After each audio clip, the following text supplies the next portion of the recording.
Longbow, distinguished ministers, excellencies, ladies and gentlemen.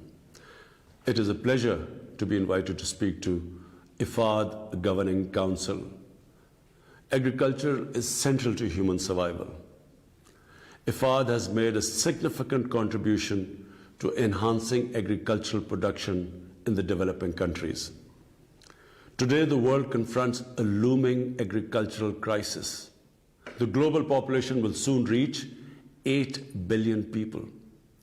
600 million suffer from hunger.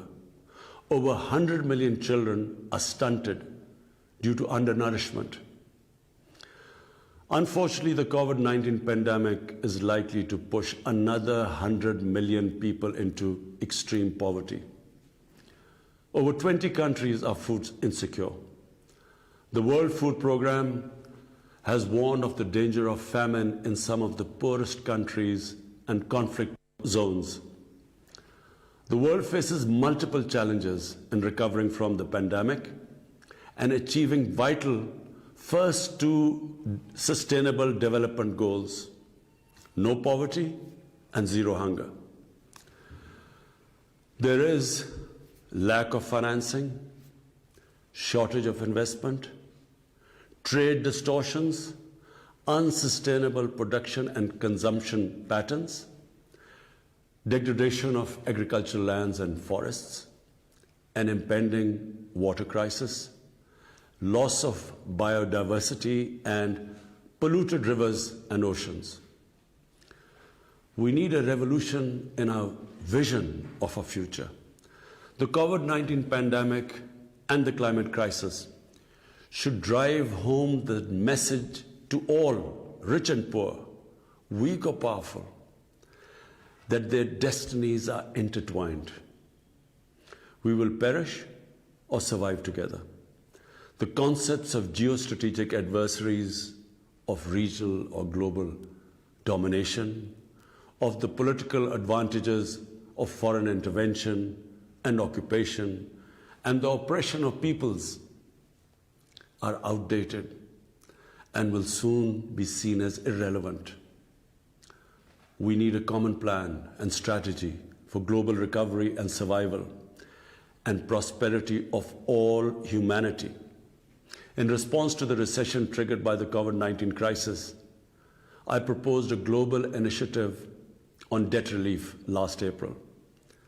The debt suspension announced by the G20 and the emergency lending programs of the World Bank, IMF, and others have provided some breathing space. But according to the latest estimates, the developing countries need $4.3 trillion to recover from the pandemic and achieve the SDGs. Last December, at the special session of the UN General Assembly, I proposed several measures for generation of early financing to enable developing countries' recovery from the COVID-19 crisis. These steps include comprehensive debt relief and restructuring, the creation of $500 million in SDRs, larger concessional financing, and measures to halt and recover illicit financial flows from developing countries to haven destinations and to richer countries.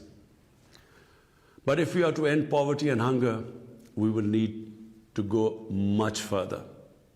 I propose a 5-point agenda. First, we need to invest in sustainable agriculture infrastructure to facilitate transport, production and distribution of agricultural inputs and food products. The green lanes created by China are a good example. Second, governments need to more actively ensure adequate and fair prices for agricultural and food products. The so-called magic of the marketplace should be balanced with the very visible hand of the state. We in Pakistan have suffered from market manipulations by monopolists and hoarders. Farmers should not be left to the mercy of the corporations. At the same time, international agricultural trade must be rationalized. The huge agricultural subsidies provided by certain richer economies distort global markets and make it impossible for farmers in the developing countries to compete. Third, the new and breakthrough agricultural technologies and techniques must be consciously applied to enhance food production, ensure efficient usage of water and land, and above all, improve seed quality. IFAD and the FAO can play a major role in this context. Fourth, the adoption of digital technologies is as vital in agriculture as in other economic sectors. Ensuring internet and broadband access to the rural areas will be vital for their integration into national and global supply chains. Fifth, and perhaps the most important, we must rethink our patterns of food consumption and production. We can eat better, and many of us would do well to eat less. We can produce food with greater respect for nature. We can stop the pollution of our lakes, rivers, and oceans. We can produce more with less water and without dangerous chemicals. I further propose that a new strategy for sustainable food production and consumption should be considered and adopted at the Food Systems Summit next year. Excellencies, in Pakistan, we have integrated the Sustainable Development Goals into our National Development Plan. My government has accorded the highest priority to achieve SDG 1, which is no poverty, and SDG 2, zero hunger. Despite our financial difficulties, during the COVID-19 pandemic, we provided a relief package of around $8 billion. It included emergency cash assistance to the poorest families and other vulnerable groups, including women and children. We did so through our ESAS program, which means compassion, fully utilizing digital technologies and databases.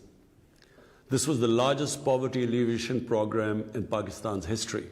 Agriculture sector, which had to grapple with the twin challenges of COVID-19 and locust attacks, which we were subjected to last year.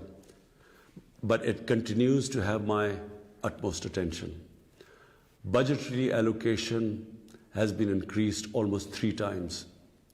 Growth target for the current year has been set at 3.5%. We are also engaged in one of the largest reforestation programs in the world. We plan to plant 10 billion trees over the next 3 years.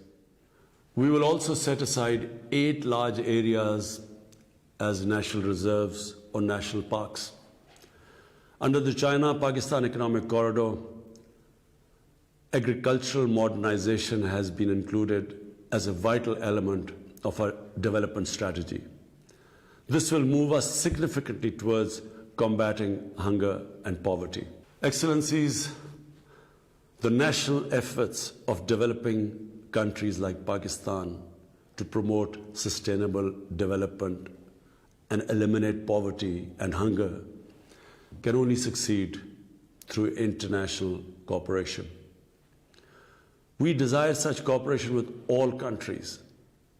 We greatly admire the role played by IFAD in promoting such cooperation. I wish you all the success in the important deliberations of your current session. I thank you.